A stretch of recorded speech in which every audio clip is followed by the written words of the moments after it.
जैसे एक साहब ने कहा कि भी अब औरत रहें तो बहन की जो बाल हम लोगों का टूटता है वो क्या किया जाए, कहाँ फेंका जाए? किसका? जो झाड़ने में बाल औरतों का। जी, औरतों का जो भी बाल है उन बालों को, जैसे औरतें झाड़ती हैं गिरता है, उन बालों को इसी तरीक़े से नाबदान में और नाले में और इसमें ना बहाएं, क्योंकि बाल के ऊपर जादू होता है।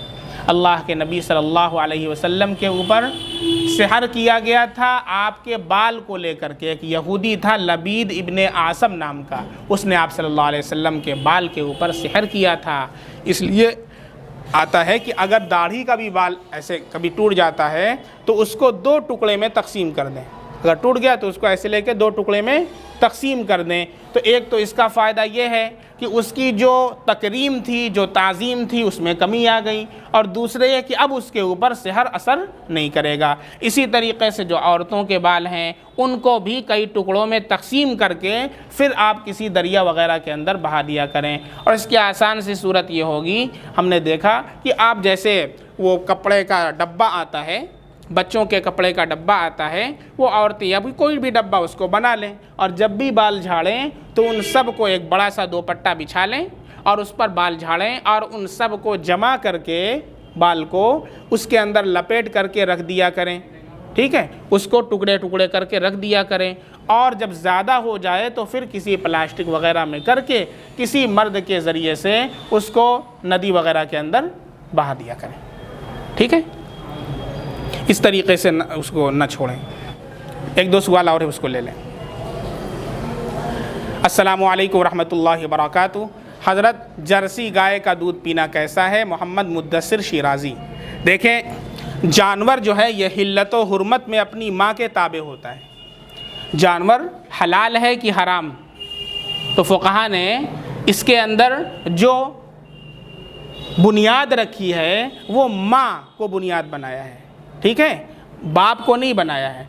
अब अगर उसकी माँ हलाल है तो वो हलाल होगा, उसकी माँ हराम है तो हराम होगा।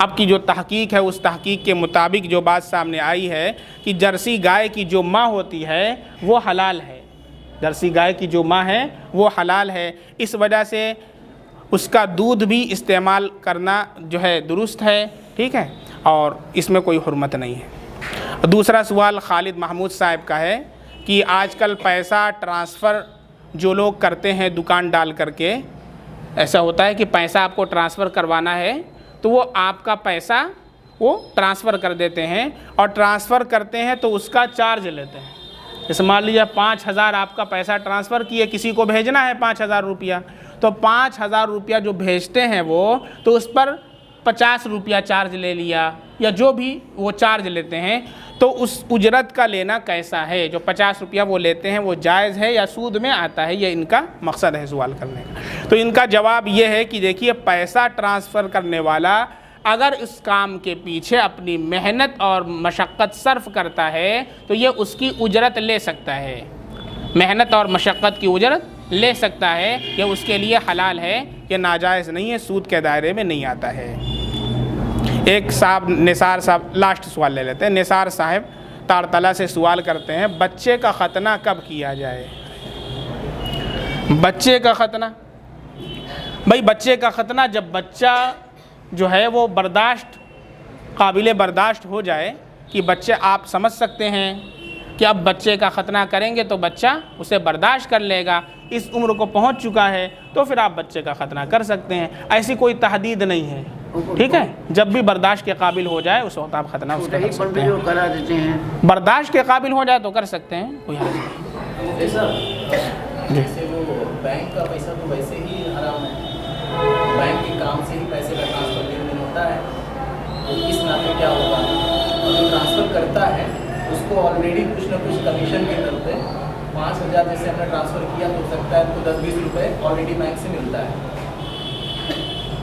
थोड़ा सा अब वो समझ नहीं पा रहे हैं, जो पैसा ट्रांसफ़र करता है उसको बैंक से मिलता है जी, तो बैंक से ही मिलता है पैसा। जैसे हमने 5,000 ट्रांसफ़र किया ना, हाँ, तो हमको ऑलरेडी बैंक की तरफ से, क्योंकि हमारे बैंक के थ्रू, हमारे अकाउंट के थ्रू वो ट्रांजेक्शन हुआ है, हाँ, हमको ऑलरेडी कुछ ना कुछ कमीशन मिलता है। कमीशन मिल रहा है तो वो बैंक की तरफ से तबर्रुअ है, वो सूद नहीं कहलाएगा।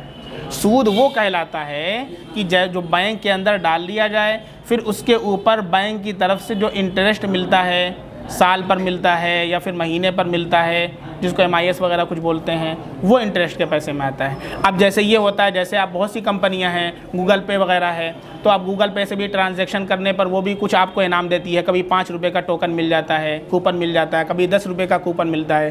अमेज़ोन है, अमेज़ोन से करने पर भी सुपर कैश के ज़रिए से, आजकल तो ई-पेओन के ज़रिए से कुछ लोग बिजली का बिल पे करते हैं, तो उस पर सुपर कैश के ज़रिए से कुछ ऐसी फैसिलिटीज़ मिलती हैं कि उस पर आपका चार्ज कम कटता है। तो ये सारी फैसिलिटीज़ हैं जो कंपनियों की तरफ से मिलती हैं, सूद के दायरे में नहीं आती हैं। मेरा एक दोस्त है मेरा, भोपाल में, मतलब अभी तो आया हुआ है, वो कहा कि यार मुझसे तो कुछ लेना, तो यूनिवर्सिटी में है, मतलब हॉस्टल भी है, तो हॉस्टल में है लेकिन मस्जिद दूर दूर तक है नहीं, तो नमाज़ कहता है यार अज़ान होती है, पता होता चलता नहीं, और नमाज़ हम लोग पढ़ने कह रहे हैं, नमाज़ पढ़ने के लिए अज़ान का सुनना ज़रूरी है या फिर नहीं? नमाज़ पढ़ने के लिए अज़ान का सुनना ज़रूरी नहीं है। हत्ता कि अगर कोई शख्स जंगल के अंदर हो, देहात के अंदर हो, जहाँ दूर दूर तक कोई मस्जिद ना हो, उसके ऊपर भी नमाज़ फ़र्ज़ है। वो नमाज के औक़ात का ख्याल रखे। और आजकल तो बहुत आसान हो गया है, आप इनसे मिले, इनके पास एक ऐसा ऐप है, उसमें तहज्जुद का वक्त है तो भी आपको घंटी बज के बता देगा, ज़ोहर का वक्त है वो बता देगा, असर का वक्त है वो खुद ब खुद बता देगा। खाली वो ऐप आप डाउनलोड कर लें बस। नमाज़ पढ़ना है तो अज़ान दे करके नमाज़ पढ़ें। हाँ, अगर ऐसी जगह पर हो कि जहाँ नहीं, तो आप अज़ान दे लें, सुन्नत है। नहीं, अज़ान दे लें आप, और तकबीर भी कहें। अगर अज़ान न दे सकते हो तो कम से कम तकबीर ज़रूर कह लें।